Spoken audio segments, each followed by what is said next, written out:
दिल्ली के air pollution ने एक इंटरेस्टिंग डिबेट को जन्म दिया है कि क्या राइट टू क्लीन एनवायरनमेंट को हमें अपने कॉन्स्टिट्यूशन में एक्सप्लिसिटली मेंशन करना चाहिए। दिल्ली की सर्दी कहें या दिल्ली का दर्द कहें, हर साल ये सर्दी आती है तो दिल्ली सिर्फ ठंडी नहीं होती, जहरीली भी हो जाती है। आप सुबह उठते हैं, आपको स्मोग नजर आएगा, आंखें जल रही होंगी, सांस लेने में दिक्कत आ रही होगी और AQI की खबरें तो काफ़ी खराब चल रही होंगी। आप वर्क फ्रॉम होम करेंगे, हाइब्रिड क्लासेस लगाएंगे, ओड इवन करेंगे, सब कुछ ट्राई करेंगे, पर सवाल वही का वही रहेगा कि क्या हमें as a citizen of this country Delhi में साफ हवा में सांस लेने की आज़ादी होनी चाहिए कि नहीं होनी चाहिए। हम इंडिपेंडेंस डे सेलिब्रेट करते हैं, लेकिन अगर आप साफ हवा में सांस ही नहीं ले रहे हैं तो वैसी इंडिपेंडेंस भला किस काम की।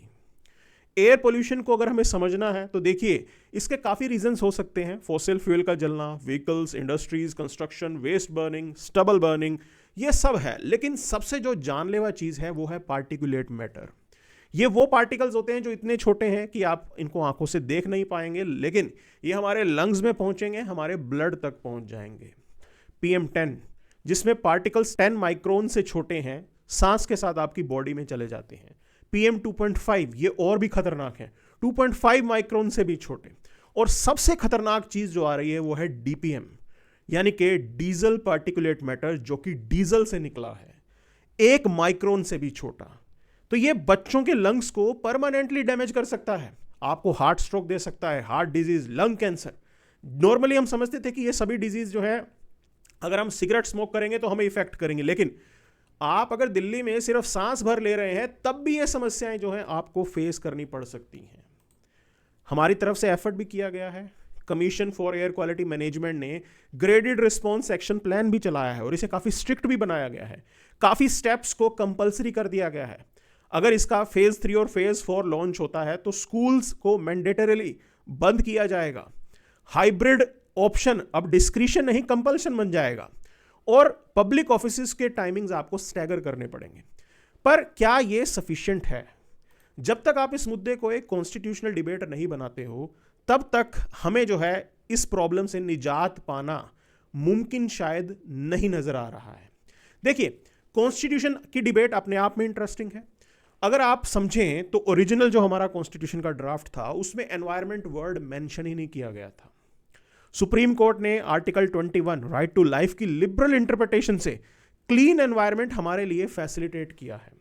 1978 में कोर्ट ने ऑब्जर्व किया कि भाई, पोल्यूशन फ्री एयर और वाटर के बिना हमारी लाइफ मीनिंगफुल लाइफ नहीं कहलाई जा सकती है। तो कोर्ट के जजमेंट्स बिल्कुल हमारे हक में आ रहे हैं, पर सवाल यही है कि इसको ढंग से लागू क्यों नहीं किया जाता।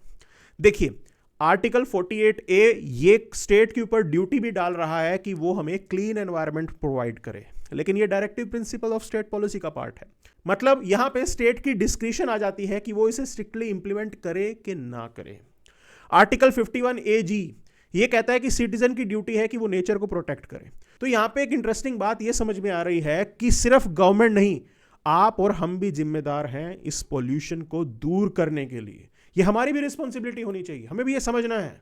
1980s के बाद इंडस्ट्री बढ़ी है और एनवायरनमेंट डिग्रेड हुआ है। Judiciary time to time intervene करती रही है और PIL जैसा टूल भी मिला है, पब्लिक इंटरेस्ट लिटिगेशन, जिसके थ्रू आर्टिकल 32, आर्टिकल 226 के अंडर कोर्ट ने एनवायरमेंटल जस्टिस फैसिलिटेट करने की कोशिश भी की है।